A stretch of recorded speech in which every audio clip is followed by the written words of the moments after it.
Hola chicos, estamos aquí ya con nuestro último video de la revisión que sería reproductor. Bendito sea Señor, ya estamos acabando, no nos queda tanto, así que vamos directamente a lo que vinimos. Simplemente tener pendiente que en el caso de lo que sería decir que un ser humano es masculino o femenino, podemos hablar directamente de a nivel genotípico, que a nivel genotípico el varón debe de ser XY y la mujer XX. Otra característica que podemos decir es que si es por el sexo gonadal, si él es varón va a tener testículos, si en la mujer va a tener ovarios.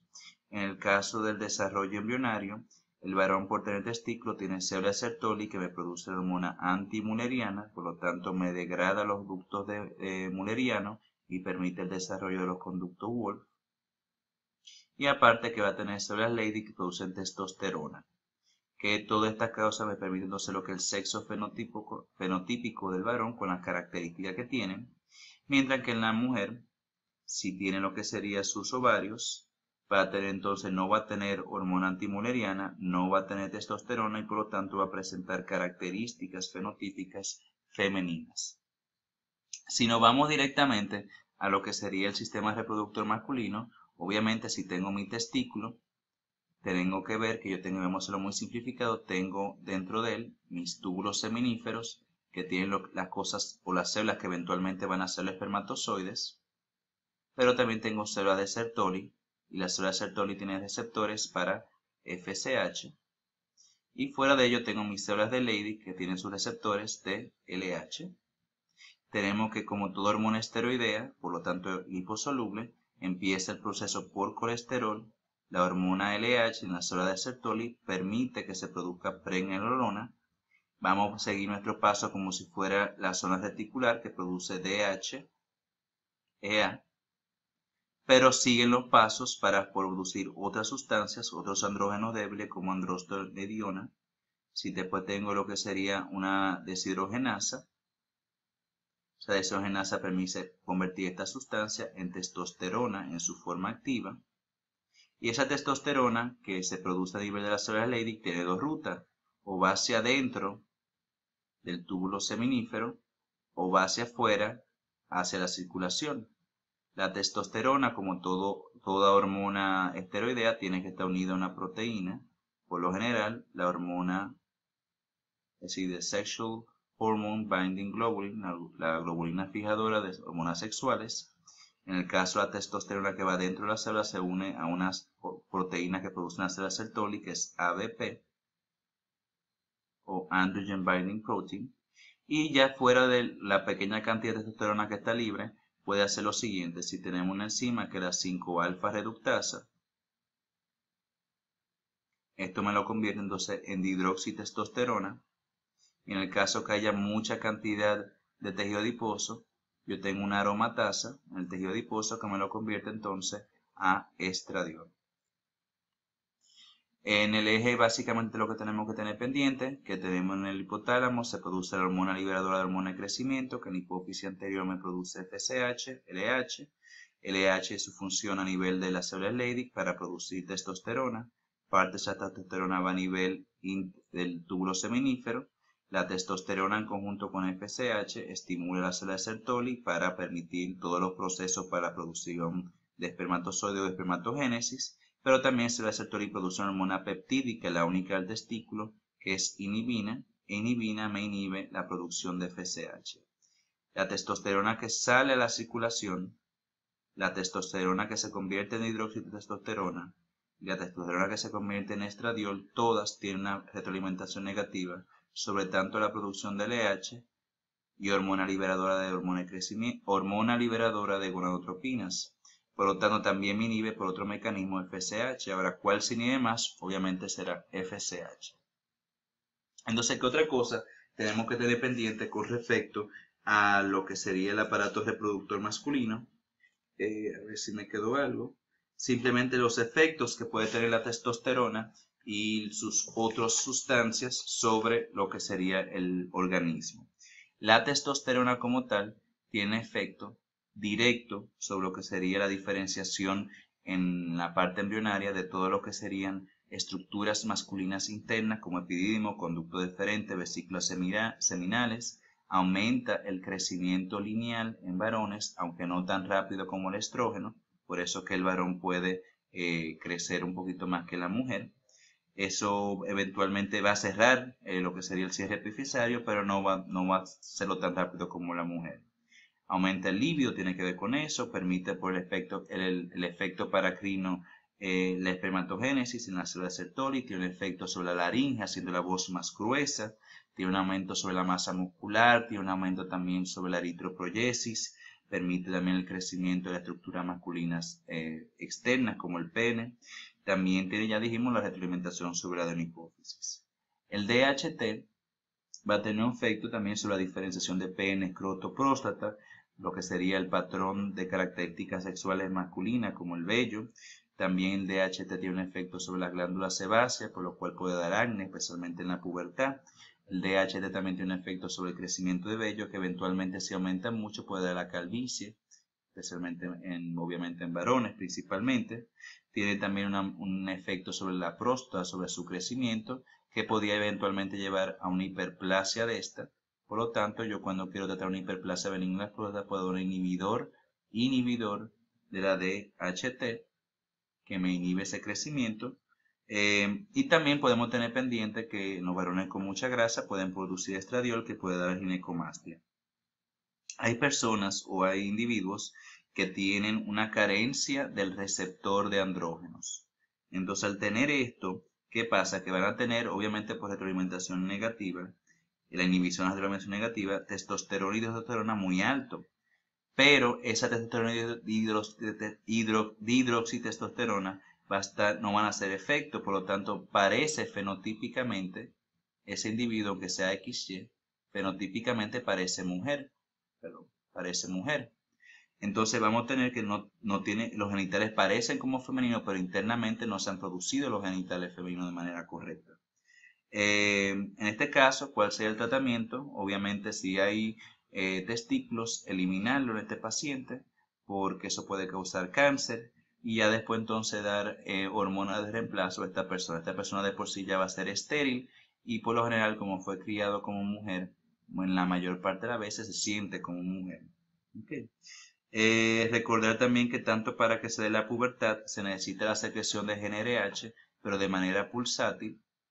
Si se da de manera continua, GnRH no tendrá su efecto deseado, pues una forma entonces de hacer un mecanismo de retroalimentación, dar el mismo agonista de GnRH, pero de manera constante para que aumente GnRH siempre, y eso va a hacer que por down regulation no haga ese efecto. Si yo quiero que se dé la ovulación, si yo quiero que se dé, por en el caso de la mujer, o yo quiero que se dé la pubertad del hombre, lo doy de manera pulsátil.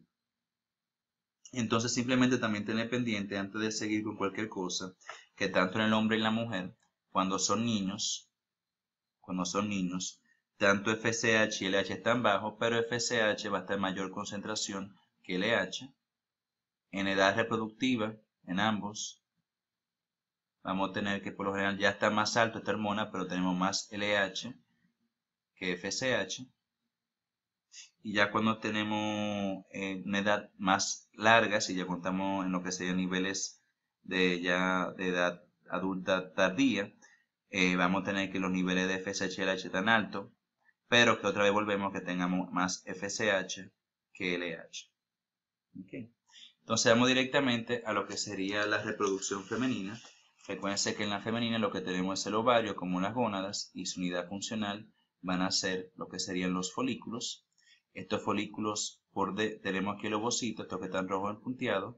Después tengo células que están alrededor, que son las células granulosas, y las células granulosas tienen receptores para FSH. Y después tenemos por fuera lo que son las células tecas, que tienen receptores para LH, así que estas fueron como quien dice el homólogo de Sertoli, y las tecas el homólogo de Leydig. Okay. Las células tecales producen básicamente igualmente testosterona o andrógenos, que después las células granulosas la convierten eventualmente a estradiol por la FSH. Okay. vamos a tener que la mujer va a tener diferentes mecanismos, es decir, diferencia normal, tiene una parte que es retroalimentación negativa y otra parte que es retroalimentación positiva en un ciclo menstrual. Tiene 3 fases: folicular, medio ciclo y luteal. En la fase folicular tenemos que la hormona que principalmente produce el estrógeno por la célula granulosa y está inhibiendo de manera negativa a la hipófisis anterior, por lo tanto hay niveles bajos de LH y FSH, pero recuérdense, aquí tenemos que las células granulosas han crecido mucho en el folículo principal, por lo tanto, aunque tengamos niveles bajitos de FSH, estrógeno sigue aumentando. A mitad del ciclo, estrógeno aumenta de manera exagerada y ahora, en vez de hacer retroalimentación negativa, hace retroalimentación positiva sobre la pituitaria anterior. Por lo tanto, LH y FSH aumentan, pero lo hacen mucho más LH, y eso permite ese pico de LH que se dé entonces el proceso ovulatorio.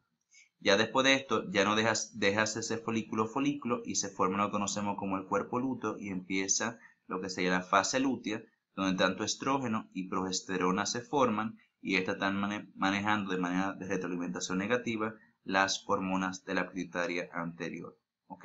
Y recuérdense que la fase folicular y medio ciclo son inestables, y yo no sé cuánto dura, porque yo puedo tener un ciclo de una mujer de 28, 40, 38, 35 días, pero la fase luteal dura simplemente 14 días. ¿Por qué? Porque el cuerpo lúteo dura solamente 14 días. ¿Ok?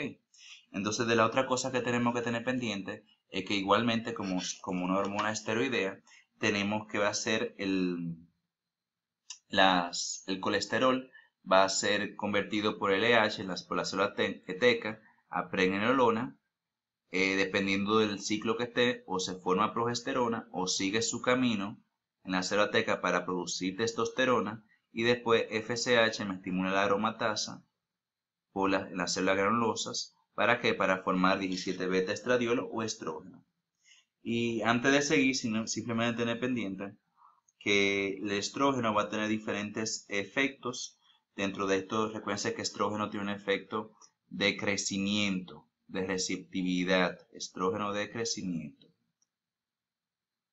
y receptividad.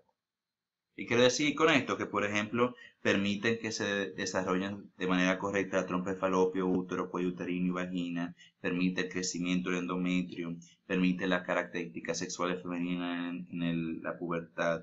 Tanto el estrógeno como progesterona y la prolactina desarrollan las mamas, permiten que se alcen los receptores de estrógeno, de LH y progesterona, permiten la proliferación de las células granulosas del ovario, mantienen embarazo, pero eso lo van a hacer junto con la progesterona. También, el estrógeno por lo general disminuye el umbral para lo que serían los estímulos de contracción en el embarazo, y van a estimular la prolactina, aunque no sea para la formación de leche materna, pero sí para su crecimiento sobre la mama. Con lo de que decía el estrógeno de la contracción uterina, en verdad lo que hace el estrógeno es que eventualmente el estrógeno va a permitir que se den más efectos contráctiles del útero en el embarazo. Por eso creemos que al final del embarazo, progesterona, que inhibe las contracciones, progesterona baja y estrógeno va a quedarse arriba. Y esos son de los factores que se piensa que tienen que ver con el parto.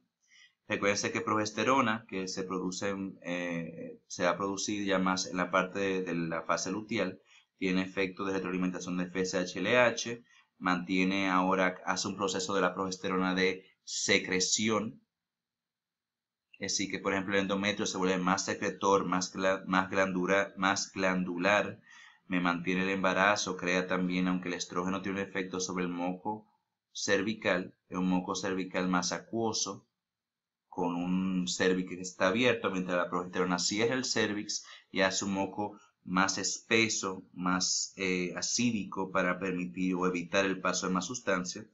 Ya dijimos que la progesterona baja los niveles de contracciones y, junto con el estrógeno y la prolactina, permite lo que sería el desarrollo de las mamas. Si nos vamos a las diferentes fases de lo que sería el ciclo menstrual, recordemos que siempre empieza cada ciclo con el primer día de la menstruación, que sería el día 0. Entonces, aquí empezamos con la fase folicular, que si decimos, estamos viendo un ciclo de 28 días. No estoy diciendo de ningún otro ciclo. Un ciclo normal de 28 días. Si es de 28 días, entonces, de la fase C, del día 0 al día 14, tenemos lo que sería la fase folicular. Ya aquí, recuérdense que teníamos muchos folículos que habíamos reclutado. Y de esos folículos que hemos reclutado, solamente uno, por lo general, se va a desarrollar, que es el folículo dominante o lo que sería el folículo de Graf, mientras que los otros van a estar muriéndose. ¿Por qué? Porque cuando empezamos este proceso, FSH no está lo suficientemente alto para alimentar todos los folículos. Entonces, ¿cuál va a sobrevivir? Solamente el folículo de Graf o el folículo dominante, que tiene más receptores para FSH. ¿Okay? Aquí vamos a ver que en lo que va pasando el ciclo, el estradiol va a ir aumentando porque ese folículo dominante tiene tanta célula granulosa que sin importar que FSH esté disminuyendo, sigue produciendo estrógeno. ¿Okay? Aquí en este momento todavía la progesterona está bastante baja, no estamos estimulando. En la fase folicular no tenemos los tantos receptores de LH para formar progesterona y las células granulosas de por sí están llevando mal momento para lo que sería el estrógeno. Ya para el día 14 más o menos el estrógeno aumentó tanto que ya no me está retroalimentando negativamente FSH-LH, sino que lo aumenta esa retroalimentación positiva y se hace un pico. Y aquí básicamente lo que hacemos es que esa oleada de LH inducida por estrógeno permite lo que se dé la ovulación. Ya después de que pasamos este día 14, lo que me quedó del folículo, que ya no tiene el ovocito, se convierte ya en el cuerpo lúteo.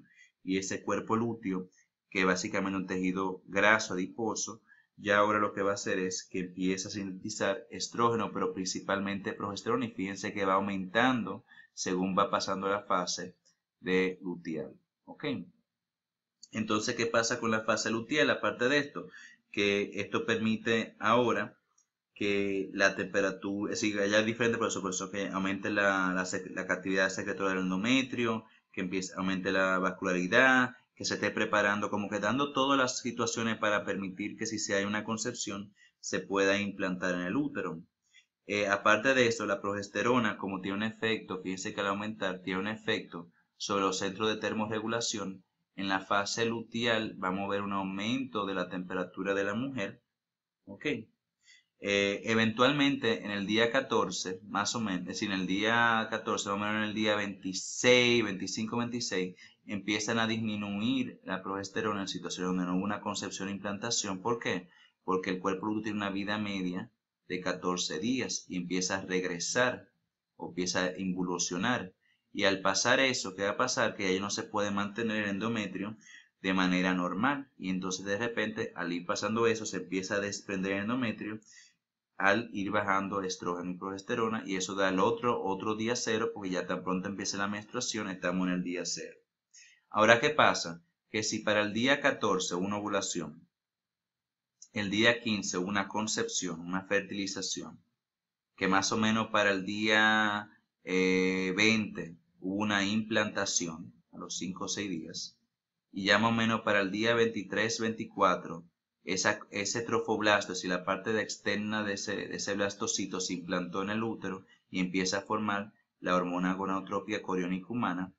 Esta hormona va a llegar hacia el cuerpo lúteo y como tiene la misma estructura o una estructura parecida al LH, va a salvar el cuerpo lúteo y al salvar el cuerpo lúteo la progesterona en vez de bajar sigue aumentando. Y al seguir aumentando, entonces ya no se disminuye, si se mantiene lo que sería el embarazo, porque mantenemos el endometrio. Entonces simplemente saber que la primera hormona que se produce cuando hay un embarazo por el trofoblasto va a ser la hormona coriónica gonadotrópica humana, y eso me permite entonces seguir aumentando progesterona. La estradiol también sigue aumentando, y ya cuando pasamos la semana 12, más o menos, vamos a ver que la progesterona y el estradiol y otras hormonas ya no necesitan del cuerpo lúteo. Entonces, si le preguntan en qué momento se puede sacar el ovario, sería después de la semana 12 o 13, porque ya la placenta, por ella misma solita, empieza a producir todas las hormonas como progesterona, estriol, la hormona placentaria humana, etc. ¿Okay? Entonces, simplemente antes de terminar, porque como que se me quiso terminar de antes, tener pendiente lo siguiente, que ya después de este proceso, simplemente es recordar que el parto, no sabemos todos los mecanismos, si entendemos que hay un aumento de si estrógeno se queda arriba, progesterona se queda va bajando. Aparte de esto, vamos a ver que van a haber aumento de prostaglandinas como oxitocina, que todos estos procesos pueden aumentar la contracción uterina. Y aparte de eso, la oxitocina me puede permitir lo que sería la vasoconstricción de los vasos sanguíneos. Aparte de eso, después del parto, la mujer puede empezar a lactar porque ya como estrógeno y progesterona bajan, pero ya prolactina que depositaba alta desde el embarazo, ya como esto está disminuido, no me están inhibiendo la acción de lactogénesis de la prolactina. Aparte de eso, tengo oxitocina alta. Tan pronto el bebé empieza a succionar, la prolactina también se estimula, aumenta, que produce más leche, pero al mismo tiempo el bebé succionar es un estímulo para la producción de oxitocina, que me permite que las células mioepiteliales puedan entonces exprimir o eyectar la leche, que en lo que la mujer está lactando, la prolactina va al hipotálamo y me inhibe GnRH, por lo tanto siempre que haya menorrea, por eso siempre hay que fijarse si hay un problema de aumento de la prolactina en el caso de que sea una mujer y no esté embarazada ni de dar luz, ¿ok?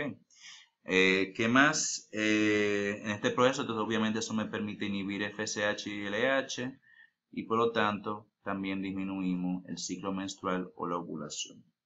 ¿Ok? ¿Qué más? Entonces, básicamente con esto yo creo que ya por lo menos terminamos esta parte. Muchas gracias por su atención. Espero que esto ha sido de su provecho. Ya con esto yo creo que terminamos todo. Si ustedes ven que hay que añadirle algo, esto sí, no, de verdad, si ustedes creen que hay algo más que se pueda añadir, esto ha sido un poquito informal, todo este proceso de hacer los videos como de repaso. Quizá para otro momento se puedan volver a repetir. Si hay cualquier retroalimentación que me puedan dar para poder mejorar todo este proceso, de verdad que se lo agradecería.